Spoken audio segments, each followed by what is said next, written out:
Happening. Okay, we're live.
Hello. Hi, I hereby call this meeting to order. Good evening to each and every one of you present here today. I'm Akansha Sangvi and I'm the Charter President of Rotaract Club of Mumbai Zenith. We are here presenting to you yet another very resourceful event, Mission Possible, a career counseling initiative. So we have a team which is headed by Devina Borwankar and ably supported by Shreya Karande and Purvi Kulkarni. So they all have worked really hard to ensure it's worth your while. So please just stay on, and we hope we can help you in any way you needed help. And I am very happy to extend a warm welcome to our 5 co-hosts for today's event, their president and their members alike. We've got Rotaract Club of Bombay Harbour, Rotaract Club of Bombay Bayview, Rotaract Club of Bombay Mahakali Heights, Rotaract Club of Mumbai Western Elite, and we have an organization with us called Beyond the Degree. Now, may I request our dynamic professional development director of Rotaract Club of Mumbai Zenith, Jehan Daruwala, to introduce our speaker for today and take over. Thanks, Akansha, for the kind words. Good evening, guys. Jehan here, your professional development director. Welcome to another super resourceful event organized by our amazing core team at Rotaract Club of Mumbai Zenith. We live in a global era where each day the boundaries between cultures and nations, it fades away, it kind of dilutes. And to truly achieve the best version of who you are, you must consider moving across the world. As humans, we only grow when we're out of our comfort zone. Everyone's heard that. So one of the best ways to get out of your comfort zone is to look at opportunities to grow across the globe. Well, that's enough of my little motivational speech. Tonight, we have with us a wonderful speaker, Mr. Anirban Roychowdhury. He is currently working as an independent consultant of cybersecurity for some top multinationals like Verizon and Dassault. He has been living in the US of A for near 30 years now and was a student at the prestigious Northern Illinois University. Through the years he spent there, he picked up a considerable amount of information which would help the future incoming students. And he wants to make sure that he gives out this information to whoever may need it. He has successfully counseled students for over 12 years out of sheer passion. To maintain the integrity of the information that he gives out, he does his counseling independently, giving authentic advice to every student based on their unique profiles. I hope that each one of you finds the answers to your most fundamental questions in this session today. We will be keeping the floor open for questions during the last segment of our event. So please feel free to type in your questions in the chat box and we will try to address most of them. Mr. Anirban, wonderful having you with us. The stage is yours. Jehan, thank you very much for that introduction. So since the session is not very large, we have the luxury of doing some one-on-one introduction. By now I know Jehan, I know Devina, I know Akanksha, but the others, if you could just give me a little bit, very brief intro, then I will tailor my presentation to what I think would be palatable.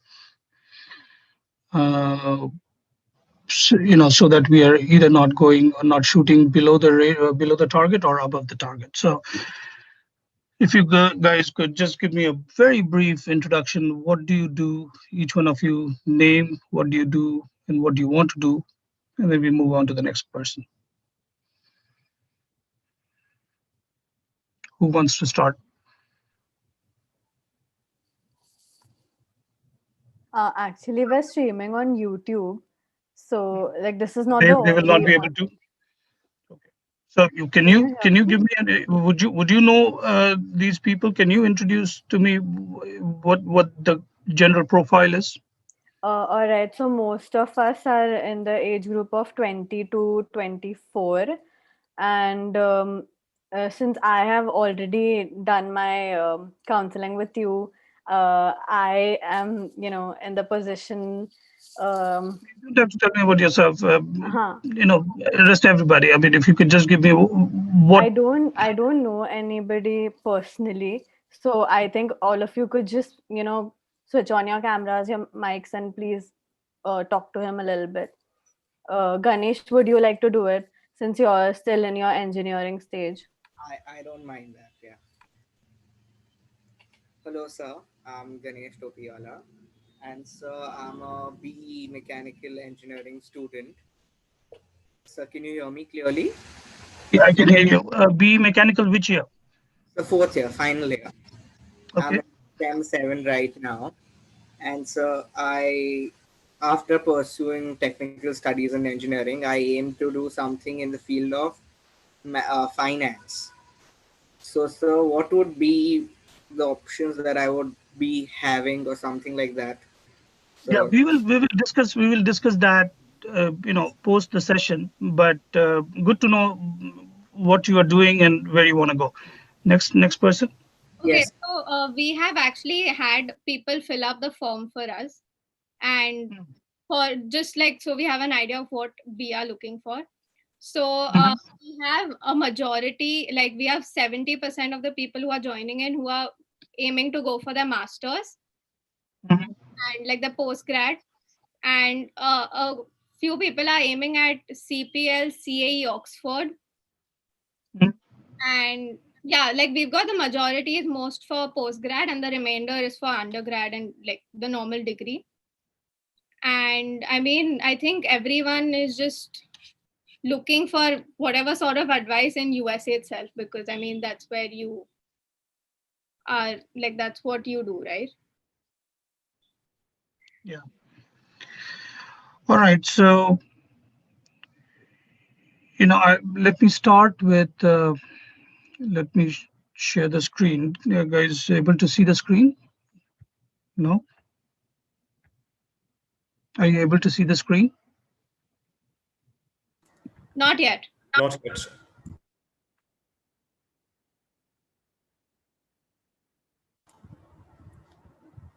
Yeah, we can see your screen now, sir. It's visible. All right. So we just finished the background review. Mm, Seems that there are some people in the undergraduate and some in the postgraduate. Uh, so most of my, if the undergraduate people can catch what I'm saying, that'll be very nice. Uh, if anything, please feel free to ask after the end of the program, end of the presentation. If you don't understand or follow any particular thing. So let's move on to the next slide. So we're going to talk about future of jobs, how things are changing, what are the new career landscapes. Dramatical changes are occurring in the society and at large, and then in careers in particular. And unless you guys understand that, it'll be harder for you to navigate the career landscape. So we'll talk a lot about that. We'll talk a lot about how international education is transformative in nature and why. As Jihan said, that you need to have a global perspective and why that is important, why the global perspective is important, and what kind of opportunities international education will provide you to get that global perspective. Then we will talk about the admission process, the nuances of that. Of course, the devil is in the details of the international admission process, but we'll gloss over the process and then maybe take some questions after that. So let's go to the future of jobs and the career landscapes. This is a very interesting slide. Uh, how how careers got formed, and we've seen this happen from the recent history. And I'm not talking about the Mughal history or going back to the ancient or medieval history even. We are talking about the modern history and how jobs got done. The first wave of jobs happened because of mechanization. And the first power system that came into the world was steam power, steam engines. So when steam engines came and when machines started coming, we started seeing hand looms give way to machine looms or power looms. And that was the first uh, wave of the Industrial Revolution, and people started using more and more mechanized looms for manufacturing clothing. And then that became very ubiquitous, and it kind of spread all across other industries. And that was the first wave of machinization or automation. The second wave, which happened in 1870 to 1914, that was the mass production era. And you saw the assembly lines. That's how Ford Motor Company came in, and they started making large scale production. And so assembly line came, and you started getting powered by electricity. So all the mechanical engineers and electricians and all those people, that was the heydays. Then for a very long time, we were in the third wave, which was computerization and automation. And that continued for a very, very long time. It continued until 2000, when everything was getting computerized.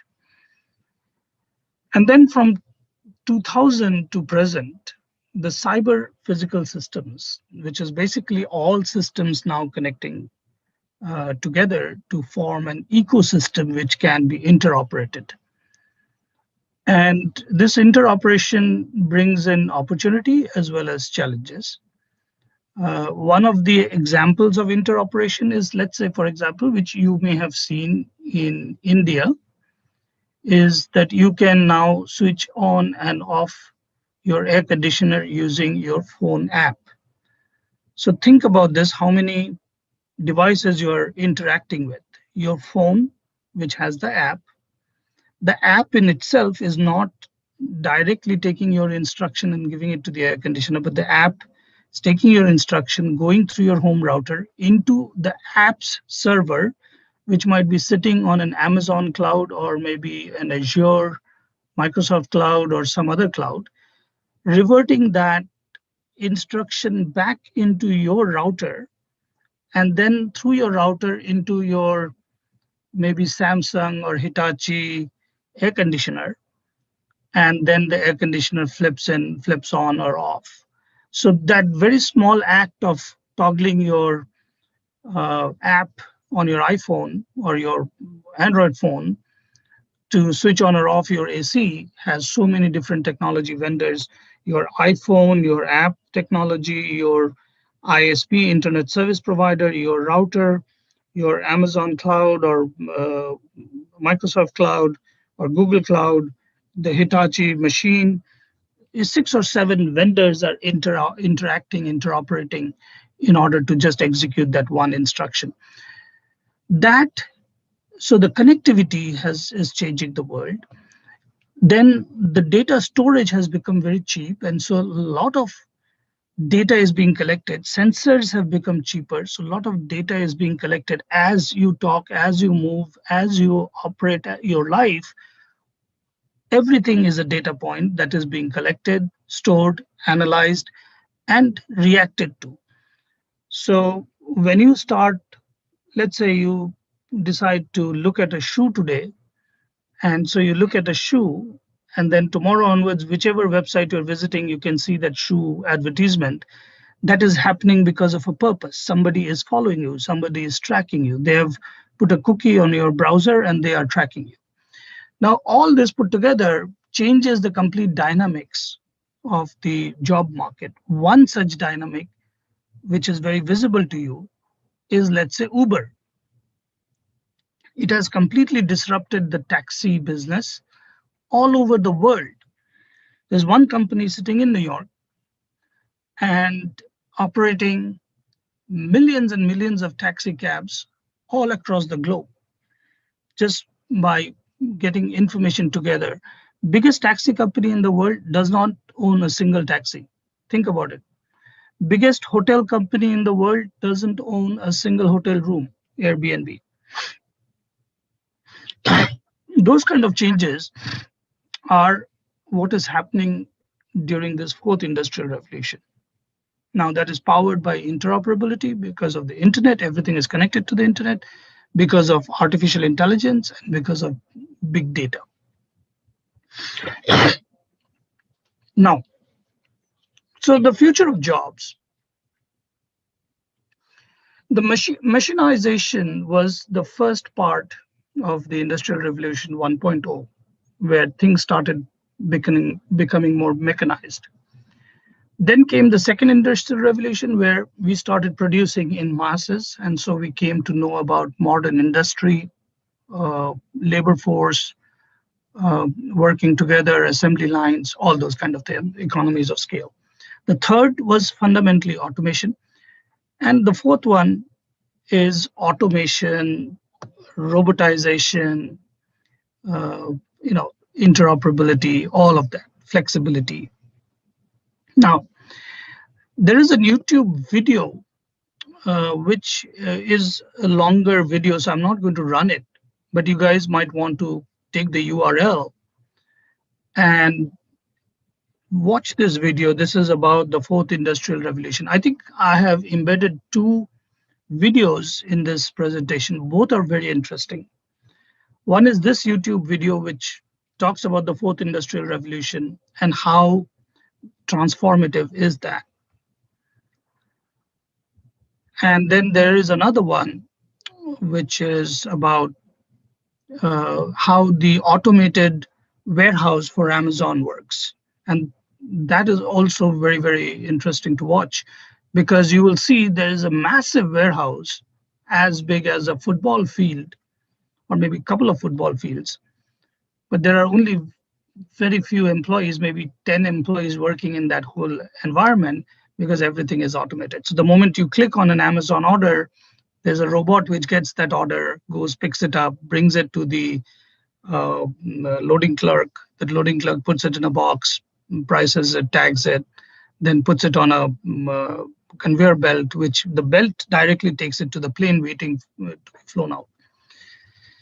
So there was a there was a study done by Ernst & Young a few years back, and this based on this study about 2 years back, they foresaw the mix of the workforce in 2022. So 9% would be deployed in new jobs that do not exist today. So 9% of the workforce in 2 years would be completely in new jobs that does not exist today. So the jobs do not exist today, not even Uber.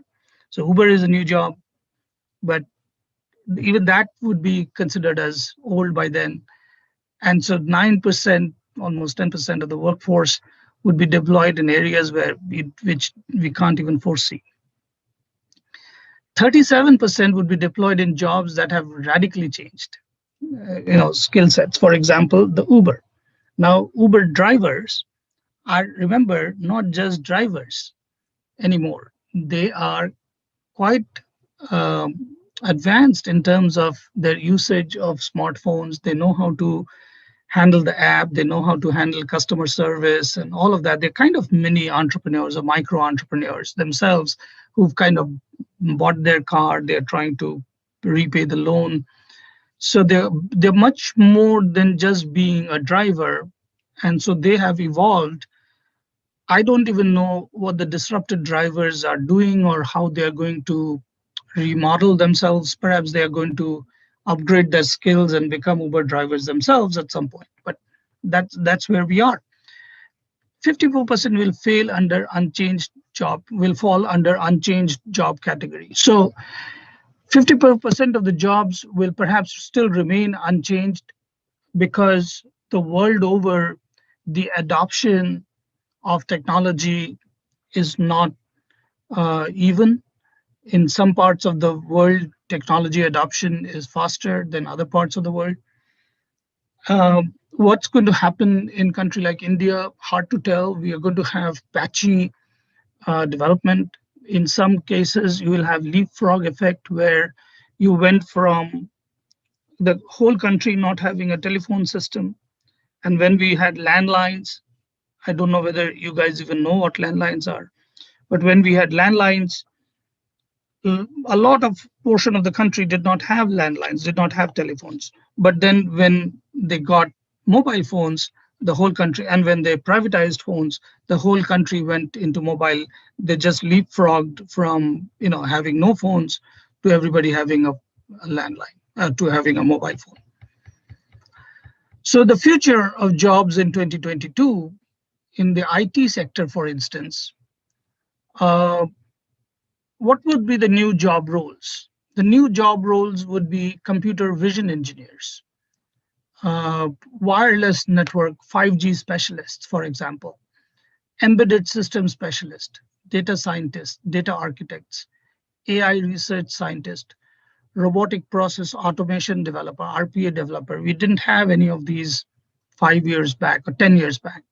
Natural language processors, deployment engineers, 3D modelers, 3D designers, cloud architect, migration engineers, digital marketing. Those are the kind of jobs that roles are going to get created in the IT sector. In the automation sector, you're going to have automobile analyst, analytics engineer, 3D printers, machine learning based vehicle cybersecurity experts. Now, think about the Teslas, the complete automation, completely connected to the internet. Anybody can take it over and make that into a weapon. I don't know whether you guys followed this news. There was a nuclear scientist who got assassinated in Iran very recently. The whole job was executed, they're saying, by the Secret Service of Israel. The interesting thing to note was that the whole job was executed remotely. So the car came up remotely. The car fired from an automated rifle, automated machine gun, remotely operated machine gun. So there was nobody, no gunman. So it remotely executed the firing. And then the car exploded by itself to remove all traces of evidence. So the whole thing was automated, executed automatically, remotely, which means that they perhaps took over that car and connected it, however way they did that. But that's possible nowadays. So the job will be, how do you keep that safe? So machine learning based vehicle cybersecurity expert, sustainability integration expert, and so on and so forth. In the textile industry, actually, in the traditional textile industry, not much change, but in the textile itself will change a lot. A type of cloth material is coming out, which is again in the material science, but that's going to affect the textile industry. In nanotechnology, they're going to have military uniforms, which will be like any other cloth material, or it will look like that. But when you fire a bullet on it, it will, in that place of the bullet, become so hard that the bullet will not penetrate it. So it will be like a magic dress, a magic uniform, that no bullets will penetrate that, because they are finding out this new technology. It's a nanotechnology based material.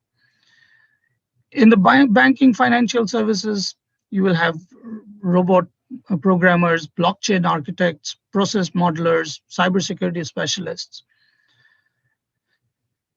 Customer experience in retail, customer experience, the entire digital customer experience, digital marketing specialties, all of that. And so the whole career landscape is going to change.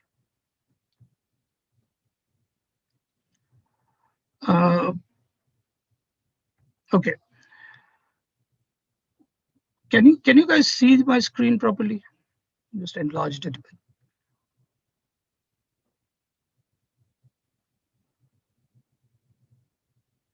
Can you guys see my screen properly? Yes, sir, but could you go full screen? Is that possible?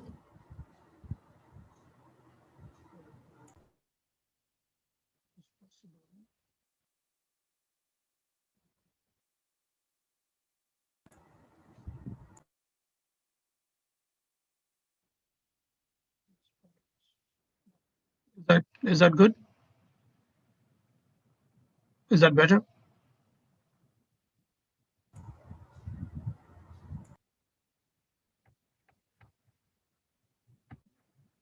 Is that better? Yes, sir, it is. I mean, we can see it right now. All right. So the career landscape, as I was giving examples by the industry sectors, fundamentally alternative energies, wind, solar, biofuels. The reason I'm laying these down is that will help you guys to think about careers beyond what you know. You know, I was talking, there was this young girl who called me a few days back from India. She is doing mechanical engineering in final semester. So she wants to uh, study abroad. And so I asked her what she wanted to do. And she said that she wants to do a master's in mechanical engineering. And my point to her was that does she know what she wants to do beyond master's in mechanical engineering? She said, you know, I'm very interested in auto companies. And so maybe I want to go into the auto industry. So I said, did you see an auto plant like a Lexus plant or a Mercedes plant recently? She said, no. I said, go check out the video. You will find that at a massive plant, 5 employees are working or maybe 10 employees are working. Why? Because the whole car assembly process is controlled by robots nowadays. Nobody works in a car plant anymore. It's robots which is assembling the car. And only the final touches, you know, putting up the logo, that kind of thing is being handled by human beings. And of course, they handle the robots and they fix the robots when the robots are malfunctioning or something. So the process, 1 second, I'm getting a sunbeam on my face. Hold on.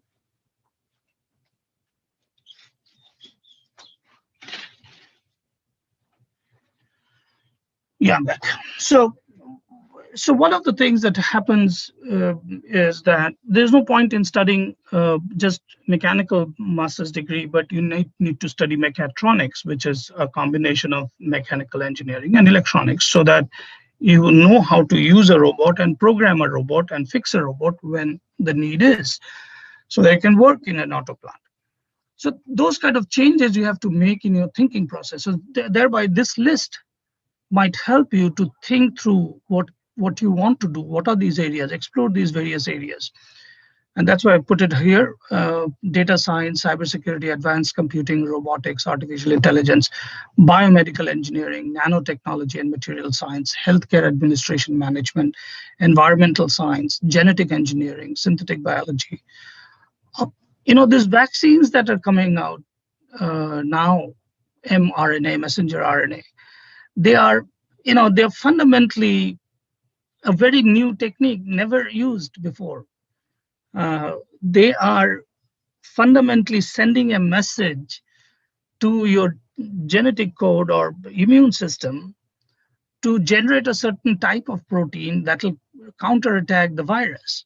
So think about how advanced this technology is, and you know how different the way of thinking, entire thinking is, that the way they are even constituting a vaccine. So forensic science, cartography, e-commerce. E-commerce has a whole slew of different technologies and so on and so forth. So why international education is so transformative? Why don't we just get this in India? You know, one of the things that I've seen that in India, you get good quality education, but it is very sparsely distributed. So the distribution of education is not very wide and it's not very egalitarian, skewed. You have very good quality education in IITs and in management, in IIMs perhaps, but it's not very widely distributed. It's not available in second tier schools. And then there are not many second tier schools. There are lots of third tier and fourth tier. And they don't have the class of education. They don't have the facility. They don't have the faculty. They don't have the resources, which, you know, access to books, access to libraries, access to material. labs, and so thereby when you go for an international education, particularly in America, the availability of resources, the way the US universities are endowed, the the available resources are in the ballpark of a multiple of 10 at least, as compared to a second tier or third tier university or educational institute in India. So if you consider a second tier institute in India and a second tier or a third tier institute in America, the resource perhaps is 10 times more. What that means is that the libraries are that much more accessible. The libraries are resourced with a lot of uh, material, not just books, but different kinds of educational material, audio, video, visuals, etc. The programs are extremely interactive, lots of interaction with between academia and the industry. The interactions are very close. So all of that is extremely impactful when you come and learn in an international environment, particularly in America. Now, one thing that a lot of students ask me when they first start out, I want to go to Australia, for example, or I want to go to Europe. And where in Europe? Oh, I want to go to Ireland, and some now even trying to go to Spain. Now, I don't know what,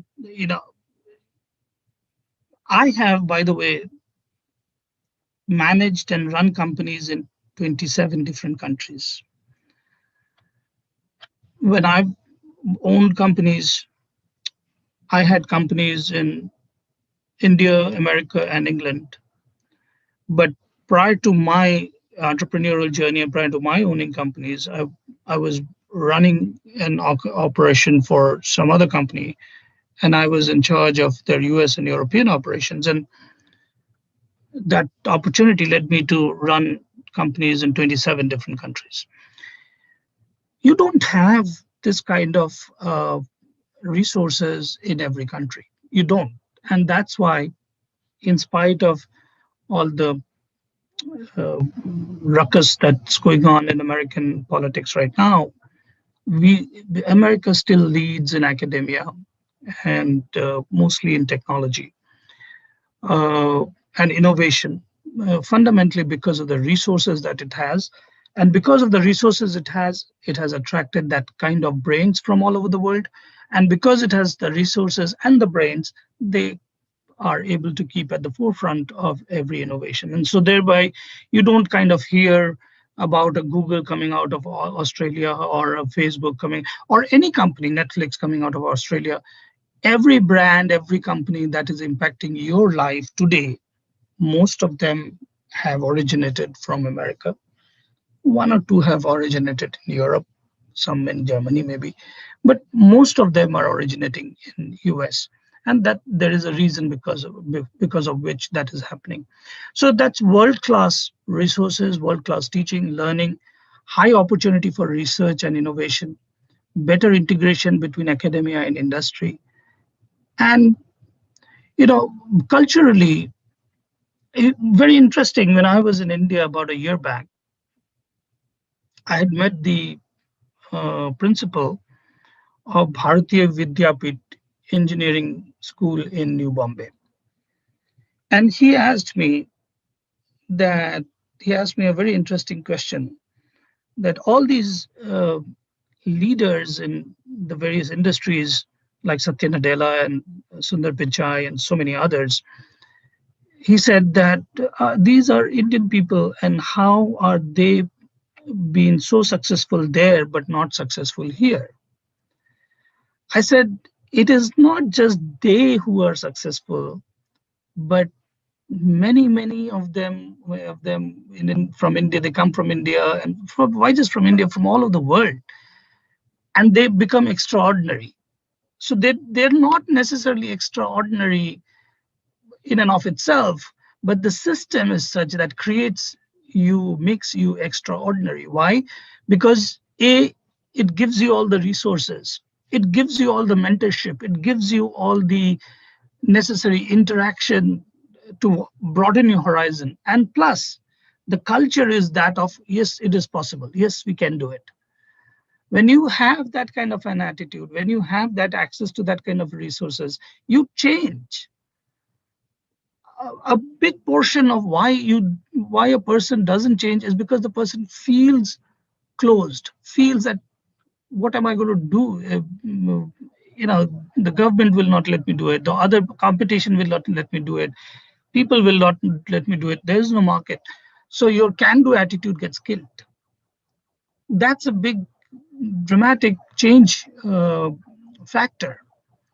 So the entrepreneurial culture, the meritocracy that it spawns, that it encourages, the free market economy leading to less bureaucratic, less red tape. In India, you are always subservient. One is, when I say you, I'm generally saying the general population, subservient to the bureaucratic red tape. And you have to pay so much of attention to the bureaucratic red tape that you are unable to think freely about building a business. Now, if you remove all of that, how wonderful that is. And that's the environment that you get here. And another very important cultural factor, which I found to be very different from India, is that failure is very openly discussed and accepted, and it is not considered a taboo. Very recently I was watching this show, Shark Tank. I'm sure a lot of you watch it. And there was this girl who comes up with a business plan, and is submitting her presentation to the sharks. And she says that I've gone through bankruptcy, I've gone through a situation where my car has been repossessed and all of that, but I'm still. And she's openly saying all that. I mean, can you imagine how free that mind is, that she's able to say that, and people are completely all right with that, because they say you never judge a person by what's happening one time. I mean, if that has become a pattern, yes, you judge a person, but everybody can fail. And unless you fail, unless you are able to accept your failure, and unless everybody else around you is ready to accept your failure, how are you going to take a chance? So those kind of cultural issues are also important in letting you bloom, letting you emerge from your cocoon, from yourself, and becoming a more established, accomplished achiever, if you will. And then, of course, on top of that, you have the globalization and multiculturalism. People from all over the world come. So you are dealing with different culture, different concepts. And so you meet Chinese people, you meet Brazilian people, you know how they are thinking, what their thought processes enriches you when you incorporate in your thinking so many different thinkings. So how does the international admission and funding process works? How does it work? So the whole process, the first part of the whole process is selecting the country. And this I say mainly from the perspective of the Indian students, because a lot of them still wrestle with that idea, should I try America, should I try Australia or Singapore or Hong Kong? And that's an important thought process to have and think through that. And what are you going to really get from going to a Singapore or any other country as against any other country? So you have to go through that process of thinking through really well, what are you seeking and what are you going to get for your country selection. Then you go through the process of course selection. Can you guys hold on for a moment? I don't know what the hell is this sound. Hold on for a moment, please. No issues.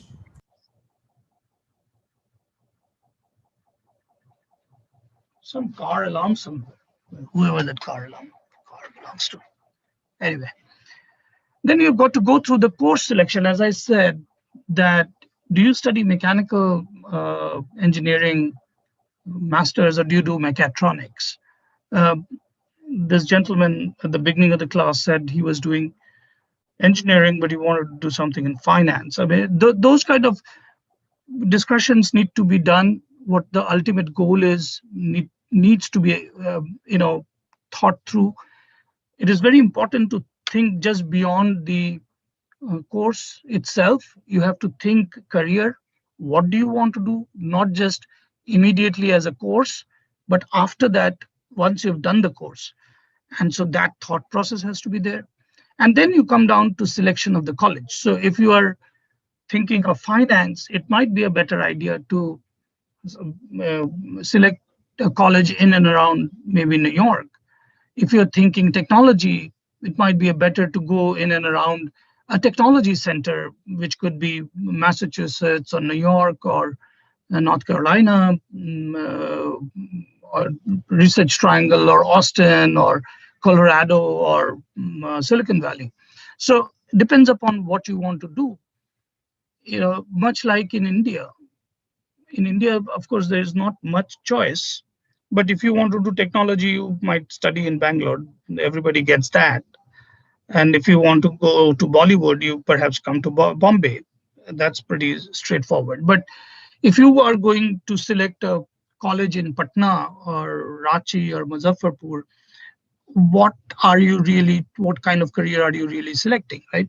So those parallels need to be thought through. Where do you want to go so that your internship is easier and so on and so forth. So college selection is a process which has many different parameters to it. Then you have to understand what is the application process. And, every college is slightly different, but there is a standard process. And one needs to understand that because sometimes in 90% of the cases, it'll go smoothly, but sometimes it doesn't. And when it doesn't, where do you follow? Who did you send the application to? Which stage the application is in? How do you push? Where do you push? You have to understand the process in order to be able to maneuver your way through it. Then you have to understand what are the different ways you can finance your education. There are different ways of financing it. And so it's not always funded and sponsored by parents. Parents is one source. Not everybody is that fortunate. And so there are ways to fund it, ways to sponsor it, get money, and to understand what your options are. So that has to be thought through. Visa and departure. So pre-departure, there's a lot of things to think through. There's healthcare issues, travel arrangements, US living, the student visa, what kind of documentation you need for visa, and etc. And so that's my presentation. So it's you got what? Started at 7:30, so we close to about 8:18. That's about 50 minutes. So yeah, I would like to open it up for questions, and we can do whatever questions you have, and then help you with the information that you want. And Absolutely, sir. We've got a few questions on our YouTube live. Team, can you pass it on to sir, please? I'll be reading out the questions to you, so then we can take one at a time and then you can go ahead with the rest of them. So the first question is by Riya Singh. She's a third year BTech student, and she wants to know if it is necessary for students applying for MBA in the United States to have a prior work experience before applying for an MBA degree over there. so it is not necessary. It is recommended. Uh, I have had students who have made it to MBA program from engineering program into good MBA programs here in America in the past. I have counseled them, and so it's not entirely a requirement. It is always a plus. If you could just switch on your camera because I cannot see you. I cannot see you either. Can you see me now? But my camera is frozen.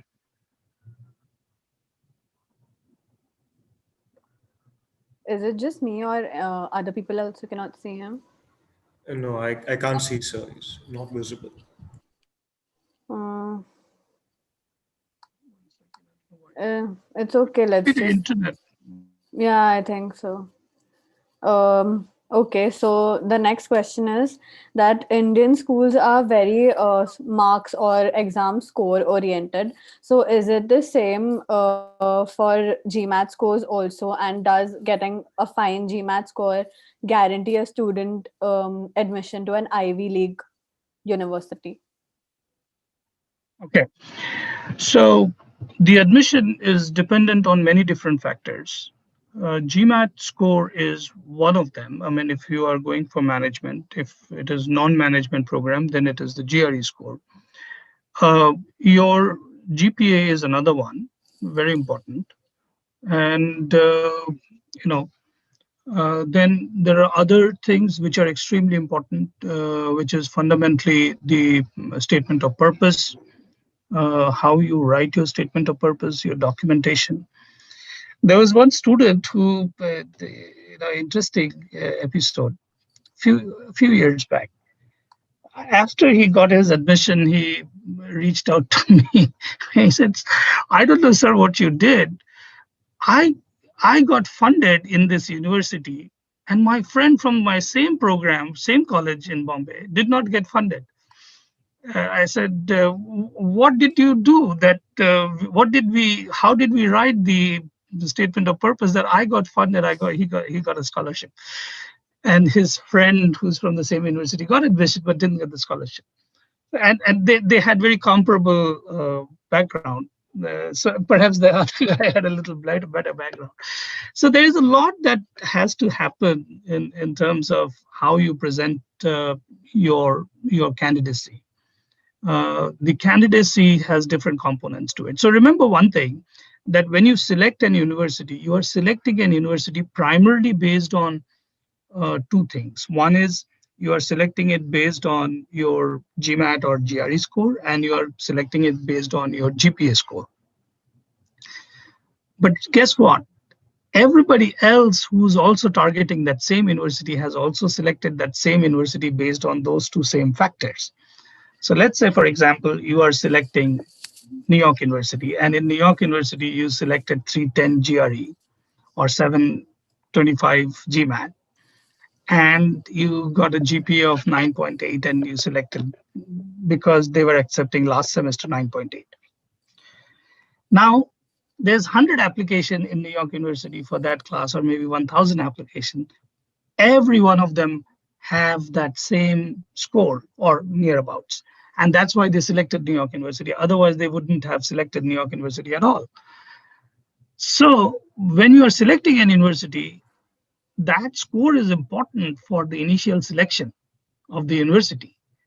But once you have selected the university based on the score, it's not the score that will get you the admission. The score is that a minimum criteria. The admission you get is based on how you're presenting your candidacy, and that much of that is dependent on what kind of statement of purpose you're writing and who's recommending you and stuff like that. All right. So the next question is how to make a profile stand out. So if you could just say one thing, off the top of your head that would make a profile stand out. One of the most important thing, this is as much as I've understood America, the most important advice, if I can give anybody, is be genuine. Now, that's a very small sentence, phrase, very deep in its meaning. It'll take you all years to understand this. But America loves genuineness. If at any point from your resume or from your, let's say, statement of purpose or anything, they figure that you are not being genuine, then that's over.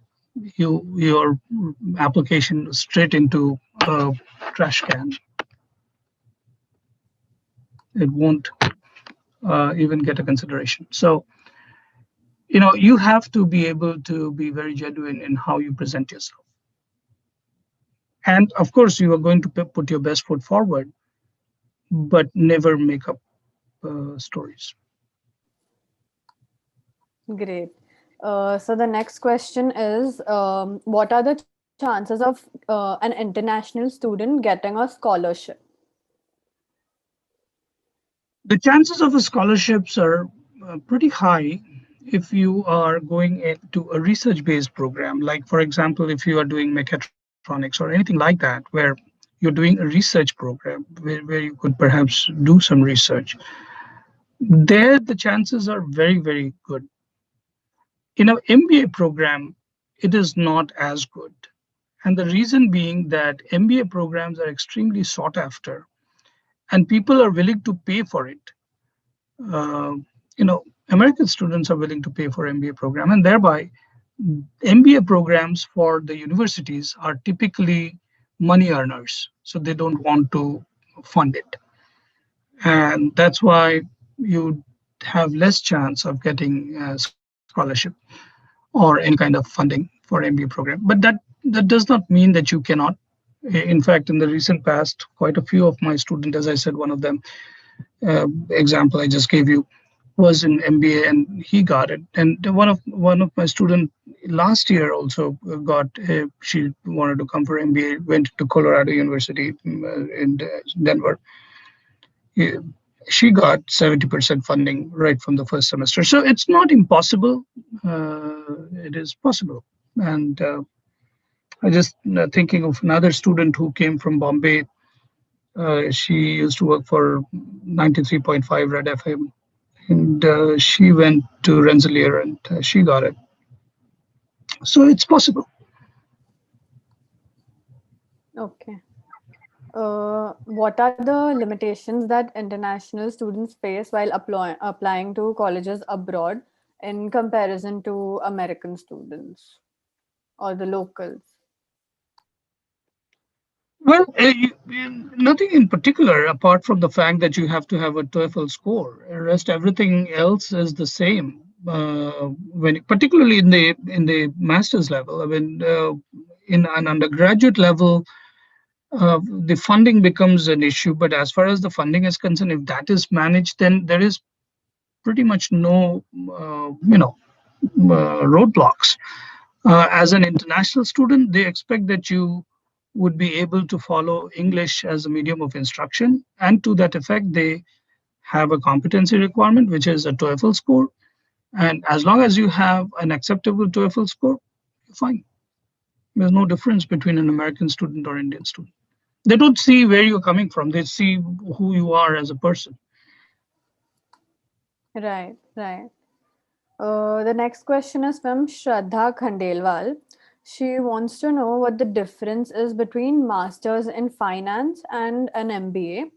And she is a chartered accountant with 2 years of work experience. So which one would be more suitable for her? The question really is, what does she want to do? And so let me explain the difference between the two courses. MBA is, as the name suggests, it's a Master of Business Administration. It's a generalization program with a specialization on top of that. So when you do an MBA, let's say if you have 15 courses or 16 courses, then maybe 3 courses you will have from finance, 3 courses from accountancy, 3 courses from organizational behavior, 3 courses from IT and systems, 3 courses from marketing, whatever number we are at, 14, 15. I hope I'm not overshooting 16. But bottom line is you have distributed courses across different functions of a company, of an organization. So that gives you the rounding of the program. On top of that, when you do the specialization, then you have to take 2 additional courses. Let's say you do marketing specialization, then you take 2 additional marketing courses, or finance specialization, 2 additional finance courses. So you've already taken 3 marketing courses, and now you've taken 2 additional courses. You take 5 additional, so total 5 courses in marketing, let's say, or in finance. That builds your specialization. In MS Finance, all your courses are in finance. So now finance is of 6 types. There are 6 different streams in finance. There is banking, there is investments, there is foreign exchange or international finance, there is corporate finance. So there are 6 different fields in finance. And when you do an MS Finance, you will perhaps go through all, again, an assortment of courses from every finance department, but then on top of that, you will do a finance specialization, let's say in corporate finance. So if you do corporate finance, then you will study more about acquisition and mergers and net present value, valuation, and all of that, capital budgeting techniques and stuff like that. So that would be, or if you want to do international finance, then you would do international finance. You will take international finance. So that's the difference. From a job perspective, maybe an MBA is a better deal, because then that lets you, because you already have a chartered accounting background. So you perhaps already know your accounting well. And on top of that, if you do an MBA, maybe while you're doing an MBA, you could perhaps do a CPA as well, and appear for your CPA. Because if you want to practice accounting in this country, then you have to have a CPA. So my advice would be that MBA perhaps positions you better for a job than an MS Finance. MS Finance would prepare you better for an academic career if you later on want to become a professor. Right. Next question is from Kashyap Bhatt. He is a 3rd-year student at Virginia Tech, majoring in mechanical engineering with a specialization in robotics. So he wants to know how applicants are judged who have done their bachelor's in the US itself. Or a master's program. Yes. They would be judged a slightly given slightly preferential treatment, just from that perspective that they are able to understand the credential that he brings better. For example, if you were to sit in a interviewing position, you are an interviewer, and you have 5 candidates, one who's come from maybe IIT, the other has come from JNU, and the third one has come from Bhagalpur University, and the fourth one has come from Pune University. So who would you give the highest rating? Most likely the IIT guy, right? Because we pretty much know what that program is, and so we might give a little more credence to that credential. Same thing, this is a known element to them. So Virginia Tech is a good college, and so it's a known element to them. So they'll give a little more credence. But if somebody else comes in and you're competing with another IIT guy over there, then that guy will also get a good credence. And when he or she has a 325 GRE, then and you have 310, then of course they have a better credential. So you might get a notional preferable treatment, but that's only that far. And of course, you don't have to apply for an TOEFL because you've already done your bachelor's undergrad in Virginia Tech. So you're coming from an English medium, from an English speaking country. So you've already proven that part. So you don't have to appear for a TOEFL. Okay. Next question is from Ria Singh again. She wants to know the names of the universities where your students got scholarships for MBA. Is that possible? There are many, and across the board. And as I already gave three names, Rensselaer is one, Colorado is another one, New Haven is another one. There are many. I don't even remember all my students. It's been a long time. But yeah, I mean, there are many universities you will get it. There was a long time back, maybe about 20 years back or 25 years back, MBA was almost impossible to get a scholarship at. Now, more and more, I'm seeing that people do get scholarships. May not be 100%, but I've seen as high as 70% and as low as 30%.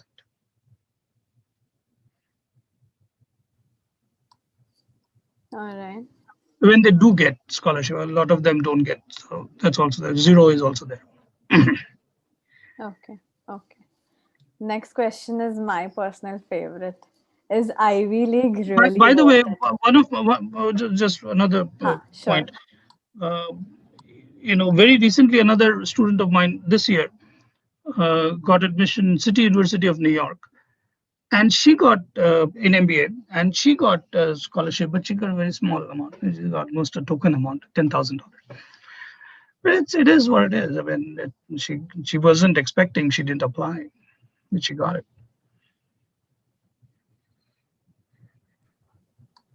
Yeah. Okay. Go ahead with your next question. Mrunal Chavan wants to know, is Ivy League really worth it? Worth the hype?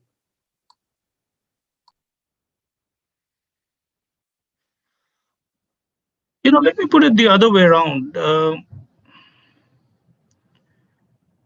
Just a degree will not do a miracle for you. You have to be at your game even beyond that. So if you expect that, okay, I've got an Ivy League and all of a sudden I'll become Mark Zuckerberg, that's not going to happen. Mark Zuckerberg doesn't have that Ivy League degree. He dropped out. So it's not a given that will ensure your happily ever after. However, it will give you a leverage. It will help you whenever you are at a job table, or if you intend to become an entrepreneur later on in your life and you're trying to raise capital, that will help you. But as I keep saying, that you guys know, a lot of you perhaps don't know a gentleman by the name of Arjun Malhotra. He was a founder member of HCL Technologies. And Arjun was on my board when I ran World Internet. And Arjun was an IIT alumni. And Arjun is on the board of Technology Crossover Ventures. TCV, Technology Crossover Ventures in Silicon Valley, is perhaps one of the largest venture capital fund. They do late stage venture, and their ticket is 40 million plus. So they invest in companies when the companies require 40 million and above. So that's the stage they get into, and they are into all major brands that you hear today: Netflix, Facebook, Google, every major company that you hear. TCV is part of that, and Arjun is a member of the board of TCV. Arjun was IIT Kharagpur graduate. That's all that he did in his life. He doesn't have a Harvard or anything like that. And a lot of IIT graduates have worked for me in the past. And they are perhaps a project director, project manager, some of them are. And so IIT does not necessarily also guarantee that everybody becomes an Arjun Malhotra or everybody becomes the run-of-the-mill project director. you have to keep slogging even after that. One of another board member was a gentleman by the name, uh, I'll not take the name. He was ex CEO of GE, China and Japan, and GE was perhaps at that time the biggest company in corporate America, one of the biggest names. And to be the CEO of GE China, GE Japan was a massive position, reporting to Jeffrey Immelt. And he was a BA in psychology from UPenn. So, you don't have to have a certain pedigree, but it helps. If you can have, it definitely helps in many different ways.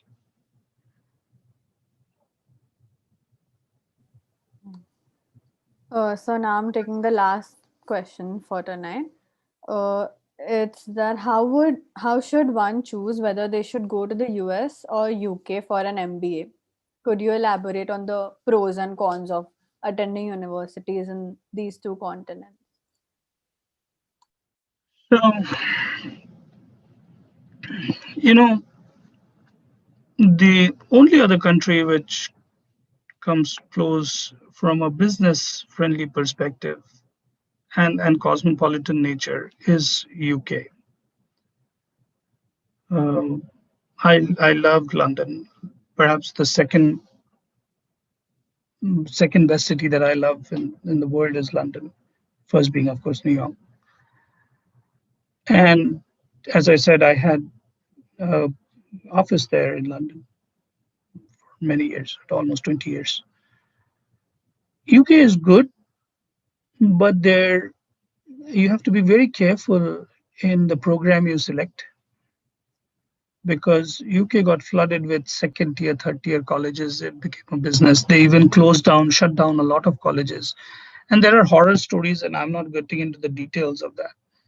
So a lot of the colleges, a lot of the universities are basically spurious. They're just, a hole in the wall kind of building somewhere. And so that is one big thing that you have to worry about, what school you're going. Now, assuming that you have selected a good school, it should be fairly good. The other issue that one has to look at is what is the number of days that you get visa for to stay after you complete your program. Because the moment you complete your program, your student visa gets over, and your duration of stay is as long as you have a status.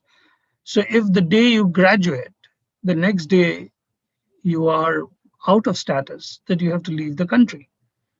How are you going to try to get a work experience with an MBA? It is quite natural that you will try to get a work experience. Now, if you don't have a visa status, it might be difficult. In America, a lot of MBA programs have classified themselves as STEM. If your MBA program is classified as STEM, then you will perhaps get a 1 year optional practical training, OPT, which will be then extendable to 3 years. So 1 year and 2 year extension, so 3 year. Now within this 3 year, you get a job and you get a company to sponsor your H-1B visa, and then you're on your way to a green card or something like that.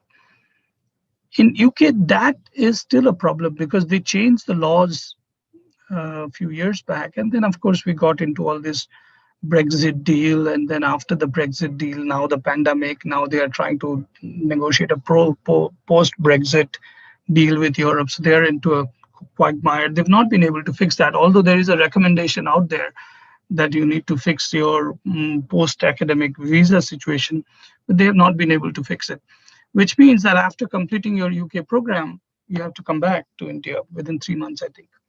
And 3 months is very short time to get a job. 3 months is a very short time in India to get a job. Let's say, for example, the country that you already know, live in, very short time. And for you to, in a foreign country, to know somebody and get a job in 3 months is not easy. So that becomes a very big deciding factor whether you want to go to UK or not. as to what is your visa status after your after your program is completed. All right, we're done with the questions. So thank you for doing this for us and Sure. giving us some of your precious time. I Sure, think absolutely. Jan can take it from here now. Okay, Yeah. very good. Thank you very much. Thank you, everybody. Thank you, sir. That was some wonderful guidance. I'm sure a lot of students can absolutely turn around their lives by taking the correct advice just the way you gave them. And especially when you highlighted the difference in availability of resources abroad, it makes a massive difference. So it was great having you with us, sir.